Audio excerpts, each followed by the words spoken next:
What is up guys, this is Vishu from SavageCamp and this video is going to be a modification of the earlier video that we made on prime numbers. So we had this small function which finds if a number is prime or not, and this program takes a number from the user and checks if that number is prime or not. And we are going to modify this by taking a number from the user, and we will go from 2 to until that number and try to find all the prime numbers between them. So if the user puts 50, our program is going to print out all the prime numbers between 2 and 50.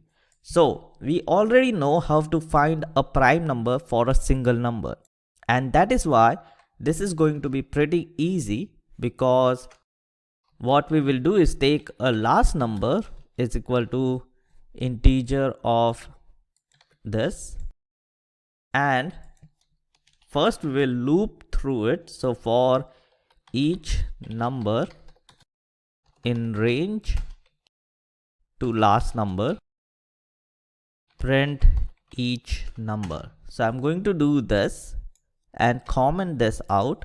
So I selected the whole thing and did a control and slash, so that comments multiple lines. And if I run this, we will have 2 to 49. So again we need to do plus 1, so last number plus 1, and let me add this over here, and I do 50, and this will go until 50. So now we already know how to find a single prime number. So here we are going to do the same thing, just we will put this inside the for loop. So the largest factor would be each number. Let's do for num, so we don't have to change everything. So when we do this, for every number it will run this and it will come out. And one more thing is, if something is true, you don't have to specify it.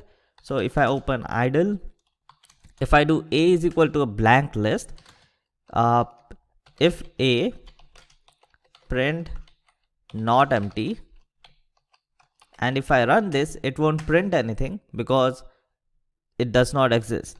But if I do if not a, print empty, this is going to print empty because it is an empty string.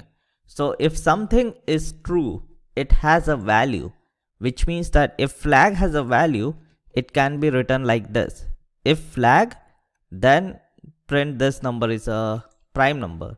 So this is how we will do for a range of numbers. So let's run this 50, and it will say, so it is printing out each and every iteration.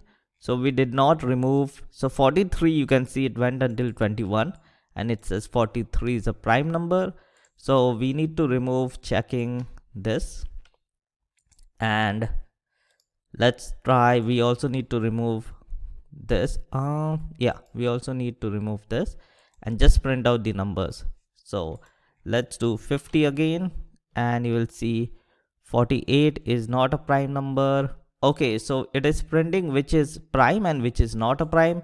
So I'm going to invert this condition. If not flag, then print it is a prime number. And now we don't need the else loop. So if flag value is false, so flag is false for every, so it will start with flag equal to false. If it finds a number that it is divisible by, it is going to make it true. And at the end, if it is still false, which means that it did not find a number it is divisible by, then it will say it is a prime number. So let's do 50, and you will see everything is coming as a prime number. Oh no, not everything. So it's 2. 2 is not actually prime or composite, I think. So we will start with 3, and you will see all the prime numbers: 3, 5, 7, 11, 13, 17, 19, 23, 29, 31, 37, 41, 43, 47, and I think those are all the prime numbers. We can do until like 200, and you will see basically all the prime numbers. So that is it for this video, guys, and this is a fun program, so I just wanted to make this. But that is it for this video, guys, and I will see you in the next one.